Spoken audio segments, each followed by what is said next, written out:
and now for something completely different. Um, I think I'm copying Monty Python there. I think they was a and now for something completely different. I think it was a whole set of different skits. Saw a story. Some company, some $15 million private funding. A company calls itself Colossal, is aiming to bring thousands of woolly mammoths back to Siberia. And that's like thousands of years after they went extinct. I thought it was millions of years, but it must be thousands of years because they weren't dinosaurs. But some researchers are very skeptical. They say lots of ethical questions. The question is it humane to produce animals whose biology we know so little about? And who gets to decide whether they can be set loose, potentially to change the ecosystem in profound ways? Careful, got to be careful here. I'm not a zoologist. I'm not a mammoth expert. I'm not I haven't, no background in animals. But aren't woolly mammoths not much different to elephants? I always thought woolly mammoths were the descendants of elephants. So if they found some DNA of mammoths, and what are they going to impregnate an elephant? I don't think they're going to get the mammoth 100%. It's not going to be authentic like the real 100% mammoth of all those thousands of years ago. But I don't know. I don't think it's such a bad. To me, it doesn't seem that nefarious. It doesn't seem that risky. How different is a mammoth to an elephant? You know, they cloned Dolly the sheep maybe 20 years ago. That was a bit, at the time, they thought it was a bit, weird. Imagining you get cloned and you see yourself. So that's really like weird. So I think it'll be okay. I give my stamp of approval.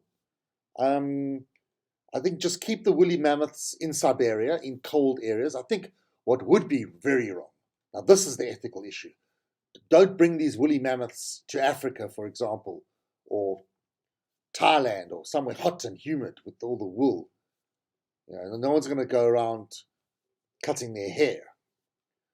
So as long as they keep the mammoths in cold weather, it's okay. That's okay. Some communication via social media and this and that. So the other day, now it's amazing how some people like, I don't know, their interpretation of things. So I'll say something and then they'll interpret it in a very different way. So about a week or so ago, I was a bit ashamed. I admitted, I haven't mentioned or spoken about the Paralympics, and I feel bad about it. I know it's wrong because I was so animated and passionate about the ordinary Olympics, and then I admitted that I'm just not interested. And the one example, to me it seemed, why would anybody want to watch somebody with no arms swim a couple of lengths or one length of an Olympic-sized pool? I would feel very uncomfortable. To me, it's not normal.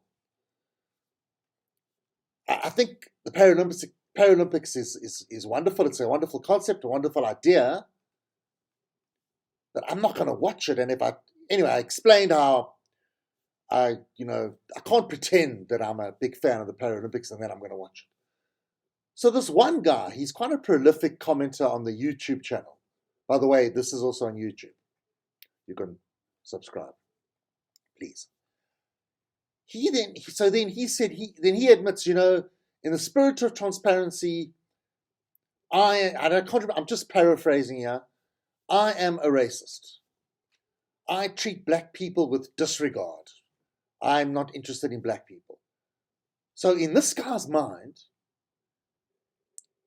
he takes his racism, so he's like coming out the racist closet, he's putting it in parallel to the not so desirable traits that I have for not really being a fan of the Paralympics. Racism, treating people inferiorly, looking down on people, human rights issues. We can go on forever. Racism is the core roots of many atrocities and human rights violations, etc. He's putting it in the same basket as my not so proud attitude towards the Paralympics. Come on. The two are not the same. The two are not the same. They're not the same, please. I never actually responded on the YouTube. I thought I can't. Let me leave it for this. Anyway, some things that to me are just so obvious, I got to still mention on this podcast. It just seems that things are not so obvious. Had a bit of a dialogue on Twitter. With Nick Hudson of Panda, and I got to give it to Nick. One thing I will give him credit for, he hasn't blocked me. Thank you, Nick. And look, I suppose he hasn't blocked me because I haven't been like nasty or disrespectful or rude or grob. I've just been like, hey, this is a thing. So somebody posted a video giving the stats of, giving just the numbers of the amount of people who have died from COVID, the amount of cases of COVID, the amount of people who have been vaccinated. And she just gave the figures on if you're vaccinated, what does that mean? If you're not vaccinated, what does that mean? Just the basic facts. And then what I did was I retweeted it, and I retweeted it to Nick Hudson. I said, Nick, when are you going to? I can't remember. When are you going to stop with this pointless quest or silly quest or controversy? When are you going to stop with this quest? Because these are the facts.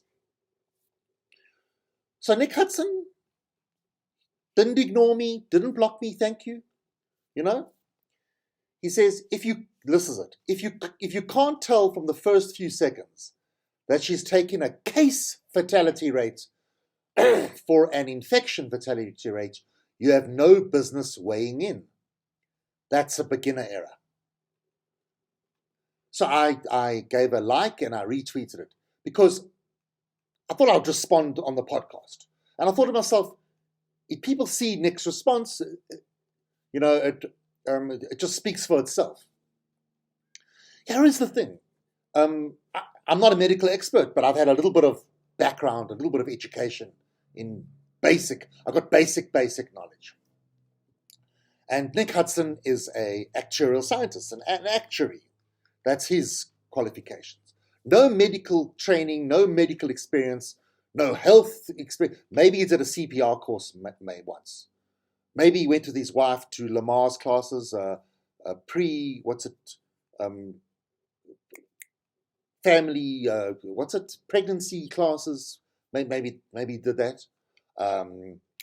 Maybe he did health in primary school or biology in high school. So, I can't say he's completely clueless. He's probably got, some basic knowledge. But, I've studied a few medical subjects at like varsity level. Anatomy, I'm not going to go on and on, but just trust me on that. So what Nick is basically, I think this is what he's saying. He's saying I'm not, this woman in the video and myself are not taking into consideration the unknown millions and millions and millions of people that have never been considered as cases, because they've all been asymptomatic. They've never been diagnosed. They've never gone for COVID tests.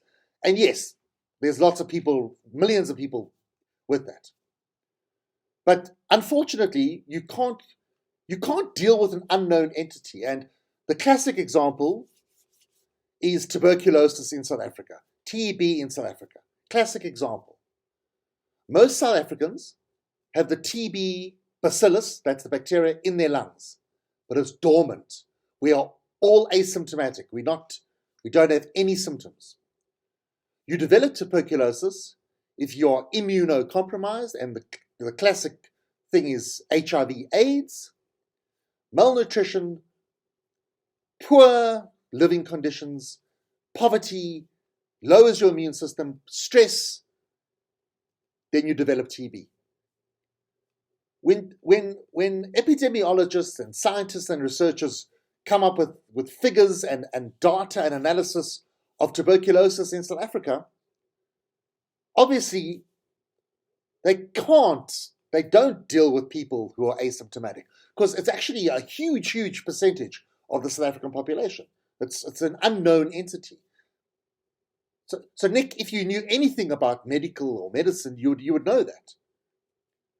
So there you have it. I mean, anyway, maybe go to my Twitter. It's my Twitter handle at Damon Calvari, and check out the video. The video makes sense.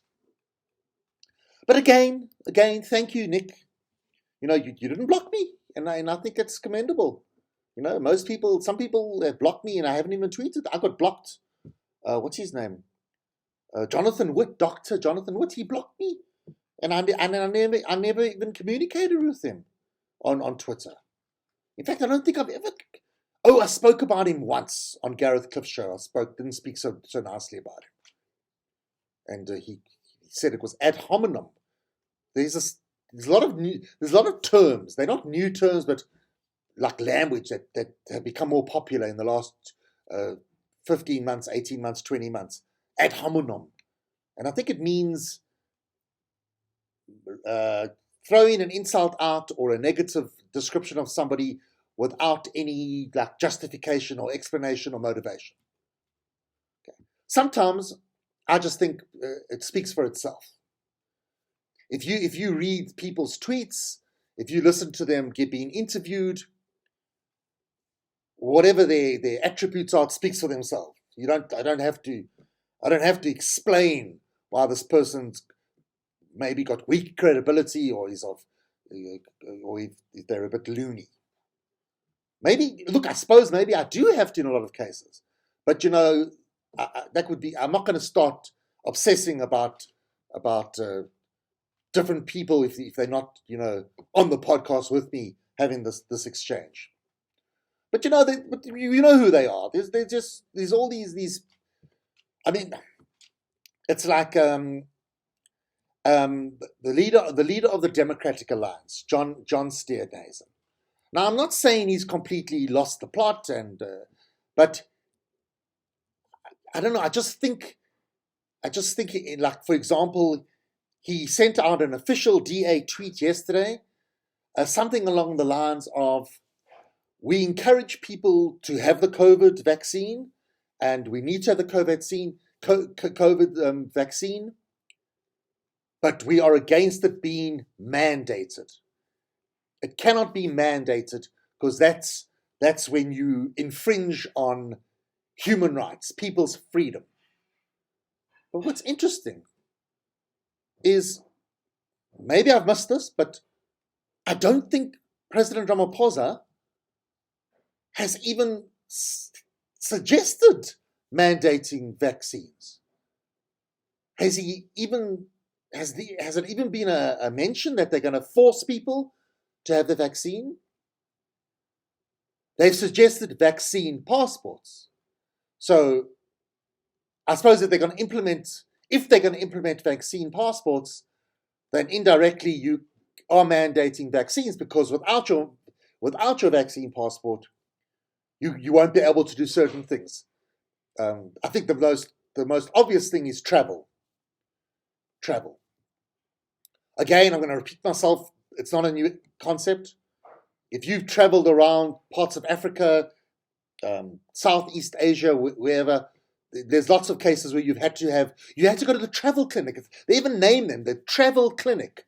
Go to the travel clinic to have your shots, your yellow fever vaccination, your this and your that, and you had to have a certificate. So it's not new. Nobody's spoken about violations of human rights with regarding that, that's been around for a long time.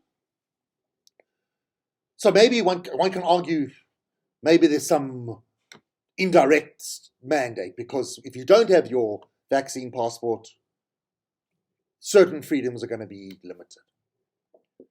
The whole thing, we're going around in circles, because just have the vaccine. Just have the vaccine. Just have the damn vaccine. It's not a big deal. It's really not a big deal. Really? Wow.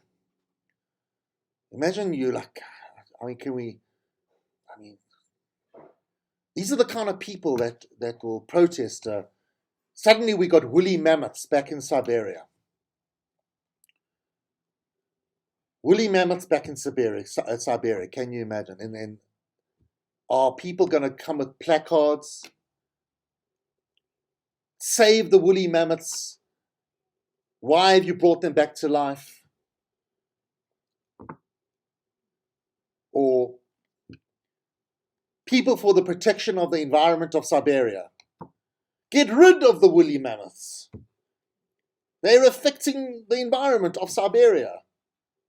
This is an ecological disaster. Get rid of the woolly mammoths. And then the people who are anti-woolly mammoth will start fighting against the people that are pro-woolly mammoth. This is not fair. Why the woolly? And the thing is, they've got the same argument, so they get confused. Because the ones they're worried about the woolly mammoths, because the woolly mammoths are being forced to live in Siberia. They were very happy dead. This is the plaque. We were happy. I'm a woolly mammoth. We were happy dead. So the woolly mammoths were happy dead. And then get the woolly mammoths of Siberia. And then the two parties get, hey, but we both don't want them. Hey, we both don't want the woolly mammoths, yeah. Oh dear, what are we going to do? I don't know, let's form a think tank. Let's workshop this. And that'll go on forever. And then everybody's forgotten about Afghanistan and Yemen and Syria. Just going around and around. But we're back to some normality. The Met Gala. Do you even know what the Met Gala is? I was supposed to look it up and then I forgot. So the Met Gala was back. And I caught little glimpses of the dress. I didn't see any of the men, what the men were wearing. Some of the women, I don't know what's going on. But maybe it's just the 2 or 3 that I saw. These huge, unmanageable dresses, like just ridiculous. Simone Biles, the gymnast, the American legendary gymnast, she's there. Now, she's a small woman. She's not, I think she's 5 foot, maybe she's 5'6", 5'5", 5 foot, not more than 5'6", in this huge gown. And then I saw a photo of Billie Eilish. Billie Eilish, who's like quite a tomboy, like also huge. What's with these huge outfits? Impractical, like doesn't make sense. And it also, I know there's been problems all over the world. We've always had issues around the world: wars, starvation, death, disease. But I don't know what it is. I think it's because of social media. When I saw this Met Gala, kind of like felt incongruent, kind of felt weird. You know, you're having a Met Gala in the middle of all the tourists. Then I thought, you know what? Maybe a way of dealing with the tourists and all the issues is try to get back to some normality. Yeah, and an old story. I just want to finish off with this one story, and I'm not going to go into big detail about it. It's just a one-liner. It's just a one-liner. You can Google it afterwards. I just want to read it, just in case you missed it, because to me it's just a funny story without even knowing the details. Listen to this. Spanish bishop, this is a couple of days ago, last week. Spanish bishop quits after falling in love with the woman who writes satanic-tinged erotic fiction. I just thought I'd end with that.